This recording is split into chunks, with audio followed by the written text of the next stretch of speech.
Good morning. This is obviously not my normal outfit, and this is because I'm not going to be able to be here today. This is pre-recorded. Vacation Bible School is going on, and I just finished having a great time with the kids. I've got two different Vacation Bible School ties. This is my Vacation Bible School suit coat.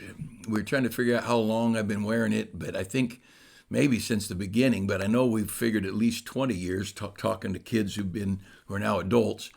But this is Vacation Bible School, pre-recorded, and just wanted to take a moment, knowing I was going to be gone a little bit, and I'll ask you a couple things. One is not long after this, or maybe depending on when this gets played, I will be having surgery, or I just did have surgery on my knee. Now, on my right knee, that surgery went so smoothly, and the recovery went great, the physical therapy went great, and I attribute it to good doctors and mercy of God, but a lot of praying. And I remember I had those kindergarten. I'd go by the kindergarten classroom, and they'd say, "Pastor, we're praying for you." And every day those kids prayed. And so look, I need that much prayer for my left leg because I want to get back up and running. So either I will be having it very soon after you see this, or I did just get it. I'll have a couple of these pre-recorded. Probably won't be as faithful with these morning moment videos, but I'll do the best I can. But today, just a quick word about Vacation Bible School. It is just a lot of fun, and singing and contests and skits. But they hear the gospel. They hear a story of a great missionary. They learn memory verses, and then we feed them, because a lot of these kids are on the road, on those that rode the buses. They're on the road a lot. From when they get picked up to when they get home, they're way more than missing dinner hour. But it's a great time, and lots of our members serve and help with Vacation Bible School, and I love that. Thank you for your faithfulness, you that served and helped. I want to mention just a couple of quick things in light of the culture, the world that we're in. In 1 Samuel 16, David is still a teenager, and he has not yet gotten into the limelight. Saul was in need of some assistance, and without going into the whole story, you can read it all in chapter 15, 16, 17, and on. But without going into a lot of detail, Saul needed somebody. One of Saul's servants had seen David, and he's just a teenager yet. But looking at this teenager, this man said of David, let me read it in verse 18. Then answered one of the servants and said, "Behold, I have seen a son of Jesse, the Bethlehemite." They didn't even know David's name. "That is cunning in playing." So he worked at his music. "A mighty valiant man." And valiant is inside. It's bravery. It's willingness to face the hardship. Valiant is not that you did something. Valiant is you are willing to do something. Valiant is a spirit. And an internal dare. And then, so he's cunning and playing, a valiant man, a man of war. That means he's been out there and done it. So here's a guy who's good with music.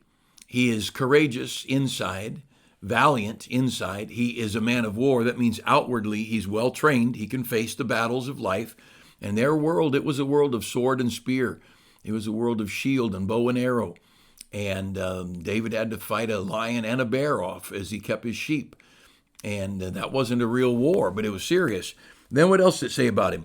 He was prudent in manners. He was a guy who planned. He was careful. He was deliberate. And then it says he was a comely person, and the Lord was with him. He's a good-looking kid, and the Lord was with him. Now that's the whole package right there. What did it say? He said he's cunning in playing, valiant, a man of war. He's prudent. He's good-looking, comely. And God is with him. What a testimony of a teenage boy. That's what we want. We want the whole thing, and it pleases God. Now, here's a young man who did right. He stood for right, and he did the right thing. And but just because you're doing right doesn't mean that you don't face some battles. David is brought into King Saul's court, and Saul says to Jesse, "I'd like him to stay here and work for me." And David was still taking care of the sheep, some at home, but he was full-time in Saul's court, and eventually he's overseeing some of the military. And David was faithful. He was faithful. It said that as he went in and went out, he behaved himself wisely. And you read through the story of David, he was a type of Christ. He was a great man as a young man, and certainly into his older years. But all these verses, these are all about a young man, not old enough to go to battle yet. Remember when the older brothers went to fight the Philistines, David was still watching the sheep. He wasn't old enough to go to battle, we assume. And he shows up with some food and supplies, and he sees Goliath and kills him. But that wasn't his spot. He was not man enough to go to battle, but he did the job of a man. Now, there are times you and I do right. Our family needs to know it's going to be okay. And they need to, we as men, we as adults, Christian adults, we need to know everything's okay. This morning on the way out of my house, I was thinking, why do we doubt God? We know he's good. We know he's faithful. We know he loves us. Why would we fret and worry and fall apart when things appear to be going wrong? And who knows what wrong really is? Let's trust God. And this is a time where David went through some battles. Well, Saul, he got jealous of David for all the attention he get, and he threw a javelin at him at the dinner table. That'll break up your spaghetti and meatballs. And it was a problem. A couple times he threw a javelin at David. Well, finally David leaves, and Saul takes off with some of the soldiers, and he back and forth would look for David in the wilderness trying to kill him. And David doesn't want to fight with the king. He's the king's anointed. He said, I'm not going to lift my hand against those that God put into authority. I'm not going to do that. Well, David gets down to Ziklag, and it's would be an enemy city, but he deceived the king into thinking he was on his side because he'd been run off from King Saul. And they gave him that little town of Ziklag, and that's where David and all of his soldiers and wives, kids, livestock, all that they had was there. And David and his men, the soldiers, go out to fight in a battle. They're with the king that is nearby. And while they're gone, an enemy army comes in and takes everything. Take the wealth, took their children, took the wives, and takes off. Burned the city to the ground. David and his men get back, and they're just brokenhearted. It says they wept sore. They were broken. And then on top of all that, David's men wanted to kill him. Yeah, people love to blame somebody, don't they? No one is willing to say it happened. It wasn't anyone's fault. They always want to point their finger at somebody, and I think that is so godless. That's an evil thing. There are things they happen. They're an act of God. No one planned it. No one was negligent. It happened. Evil happens, and these evil people came through. There's a God in heaven who's good. Trust him. Love him. He'll make it right if you'll trust him.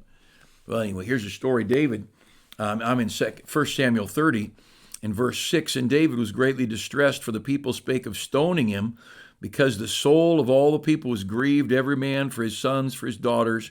But David encouraged himself in the Lord his God. Now, David, enough had gone wrong. David's own men wanted to kill him. Everybody was discouraged. David lost his family. He lost everything he had. He wasn't the only one. They weren't the only ones that lost. He lost. But he said, I can't look this way for encouragement. I've got to look that way. I can't look to men to find comfort. I'm going to have to look to God. And it says David encouraged himself in the Lord. Now, let me just say this. When politics goes astray, you get your encouragement from the Lord. When maybe things aren't going well with your children or your spouse, you get your encouragement from the Lord. When job or health turning another way, get your encouragement from the Lord. You encourage yourself in the Lord. You go to God and you read his word. You remind him that he's good. You remind him that he's faithful. You remind him of all the things he's done for you in the past. Remind him of his mercies. Remind him of Calvary. Remind him of all you want, and remind him of his love and goodness. And then step back and say, you know what, God, I'm going to trust you. I'm not happy about this situation, but I know you know best. I'm going to trust you. And David encouraged himself in the Lord. And could I ask you today, keep your hope in God. Keep your hope in God. If there's war going on, if there's rumors of war, if there's financial reversals, if there's battles, could I tell you this? You still have God. I still have God. He's not going to abandon us. He's not going to forsake us. We can trust him. Now, I want to encourage you, you keep your hope in God. Men are going to disappoint you. Women, men, mankind will disappoint you. Your children may hurt you and go astray, but your God is always good. Your God is always faithful. Your God is always true. You can trust him, rest in him. Encourage, though he did, see, David was in this trouble. He didn't do anything wrong. Oh, he'd done right, and all this mess happened. And he didn't have anybody to call. He had no attorneys to call. He had no boss to call, no union to call. He encouraged himself in the Lord. And could I tell you, that is the place to be encouraged, because God will always stand by you. Trust him. Trust him. And I look forward to what God is going to do in your life and in mine.